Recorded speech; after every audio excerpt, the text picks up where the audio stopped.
Okay, let's try this here. I have done a tournament week. It was either last year or year before video, but I noticed there's a lot of things out of date, so I came in to do a new one. This is my test system. You'll notice the blue background instead of tan. That just tells me visually that it's test, so don't pay any attention to these URLs. You would still use yardsoxarchery.com. I also copied the files as they sat right down, and I was going to simulate where we're at now with the Crowfoot Show at 2024. So when you log in as your club admin, you would be able to select or already have your home tournament active right here. When you go to the dashboard, of course, you see all your stats at the top. But the way to decide this is to go left from right across the top one, and then these being utilities, things you would do one off at any time. But just to recap where we're at right now, everybody's been doing their registration at the beginning of the year. I set up all local tournaments. No doubt you could do it your own, but I sit down with the list and I bust it out in like 15 minutes, and then probably have a little few errors, but at least then it's just done. But so far, you've been doing registration. Of course, you're familiar with this screen. Looking up, setting the filters, getting people registered.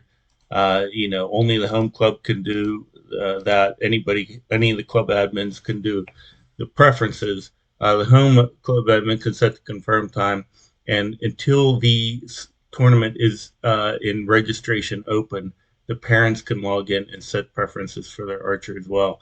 When it goes to registration open, they can no longer do that. They just see this, and then only the club admins can do it, but only the home club or high in a pinch can set confirm times. Let's go back to the tournament dashboard. That's where we're at right now. So the way the Crowfoot tournament sits right now is here with this registration. They haven't done lane assignments yet, but I'd like to get that. So that's the registration. So when it comes to target and scoring assignment, when you get into the week, you want to do your lane assignment, and you'll notice like I already had the filter set, but if you clear this, you'll see it all like this. The way to get that little visual display is to bring up a specific line. Then, as you assign the lanes down here, 1A, 2A, I'm just getting over 3A, 2B. Let's pick somebody who has 60 centimeter. 3B as, as an example. So when you update the lanes, these lane assignments will carry forward to your scorecards, but you also, not that you do it this way, but just as an example, you'll see how your lanes are start setting up. And since you have 20 lanes, that's why it asks you the number of lanes A, B up front is to do it that way. So if I say 17A here, and it gives you a little red mark just to show you what needs done. That way it starts populating out the bottom and they get bigger and it shows you the basic demographics of that archer. Okay, so let's go back. When you get your lines all set, that's pretty much all you can do here. There is a print scorecards one. We'll get to that.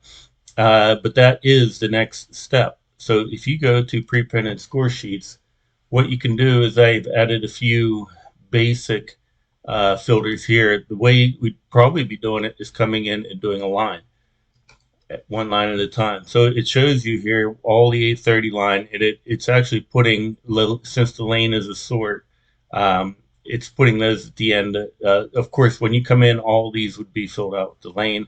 It would do them in lane assignment. You have the opportunity to print extra score keys. This line date override is just if there's a piece of text on there with the date, if you want to put something else in other than the date on the scorecard, some type of notice, you can do it there. So when you go to print score sheets displayed below, then you get this, and it has that all the information for the archer, 2 copies per each.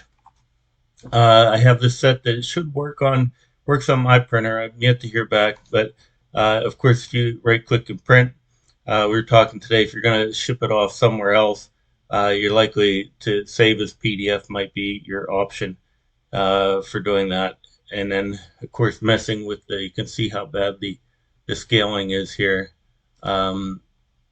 Margin scale, oh, I don't know why that is. So go default and mess with your own print settings until you get one score sheet trying to use the entire page. There you go. So when you do that, it would save as a PDF, and you could, of course, take it to wherever to print it. Or if you're connected to a printer, you could just, like me, I could just Microsoft Brothers MSC and just go. So that's 2 copies per order by lane. Name, last name, I think is the default. Okay, and so that is it for score sheet printing. Easy? Yeah, very. Right. So go back to tournament dashboard. So at this point, you've printed your score sheets. You show up that morning. You've got all the score sheets printed in your case there and whatever. I will tell you that Tournament Exports has a tournament date sheet that it will actually land this Excel file on your desktop. You see it go up there. And that is one that, in case you lose internet connectivity, will get you by that day. So that's an important one to do. Have it local on your machine and go forward. All right. So now we've done the pre-printed score sheets, tournament day check-in. So another case where you're probably going to sort by line. So go here. And the way I do it is that I set it to not checked in as a filter. And that way, as they come in, it starts working it down. So let's take it one at a time. We'll do Katie Adrian just as sitting at the top and watch what happens. So you come here. Let's assume she's just checking in. We'll get to payment in a minute. Probably not going to put that here, but you see the basics here. It's interesting is that this might need a little work, but the update registration, make sure the merit bow, whatever, is up to date. There are certain things that you can update for just that tournament, but there's some things like birth year and that you can do by updating the archer. So if you go there, it'll actually jump out to the update archer. But let's say you just checked in and say, oh, well, just wanted a 40 centimeter instead. And just for that tournament, won't update the archer record. So you update the registration. And now you'll notice something is that person disappeared. And this allows you to work down as people show up the door. You could always set it back here or even checked in to see just Katie with that and sort it down.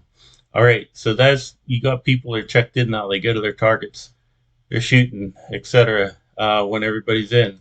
Next thing is going to happen is they are going to hand in score sheets. And when they hand in the score sheets, of course, that's enter tournament scores. And this is as simple as you want to do it. Again, we go in by line. And here it goes by name. So if you're sorting things by name, you have it all set here just to go in and do it. So let's do Katie again, 100, 150. Of course, you shoot better than that. And this is where it does the add. That's why when I would do it with someone else, I have them read me first and the first half, second half, then I read the middle for a double check and then tiebreakers. All right, so we enter one, update scores, but of course you would do the whole line. Now, at that point, you're working the tournament. You've done everything you need to do to work the tournament. You've got this display tournament scoring. You can run this anytime. What you'll notice is that it most doesn't have a score for them, so it just says what time they'll be shooting. Sorry for the dog. But you'll see that Katie actually has this. So everybody would do that, and it ranks and does all the fun stuff. And so that's really it. The Create Tournament Report is the version where you're used to seeing where it does the merit jumps and everything. There's a couple of utilities that are good, and I won't go too much into it, but if you're going to use the system to track your payments, I should take out these Archer pays. I think everybody's doing club pays now, but you'll see some basic things about your summary. What's interesting to use is if everybody comes in and is paying by check, you see everybody who's coming here by chieftain should do this. So the way to do this is if everybody gets $12, the amounts really don't matter, but if you say check paid by club and you say payment amount 12 and then check. You do one, you can do many. There is the whole family thing there. I always see one there, but there is ways to do around that. As long as you get you mark them paid, and they get the amount appears up here. Whatever way you want to do it, you don't have to get it. Of course, they're paying as a club total. So whatever way, if you want to mark one person with the entire thing and then the other one's a zero, I think that works. It's up to you. Let's go back to the but that helps you do. Let me go back there one more time just to show you. So that screen up here can help you do the bills basically. If you have anything, if you want to go in at the particular archer and update, take it away, put it in, you can. It'll come here. But that is one particularly useful one. It's a little rough around the edges, but we only ever use it occasionally. Of course, I mentioned this thing, and you see it only has the one score in there right now, and it will fill out as you go forth. And this is the one that you can send out as a preliminaries.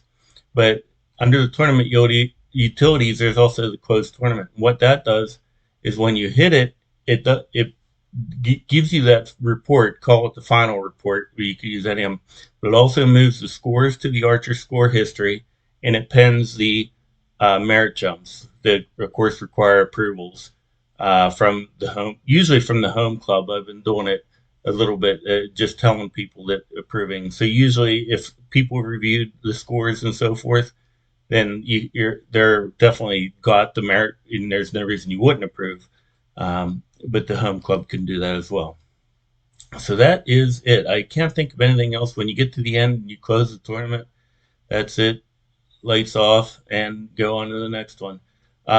Interested to see, this will be the first year with the adults. And so if I show you the tournament scoring again, I don't know if we have any adults in this one just yet, but they would actually appear uh, down here. Recurve men. Nope, don't have any adults in, but it actually would just show as like another age class. So look and see how that works this year. Hopefully it goes smoothly, but it'll be the first year for adults. So I'll shut it off there. Hope that helps.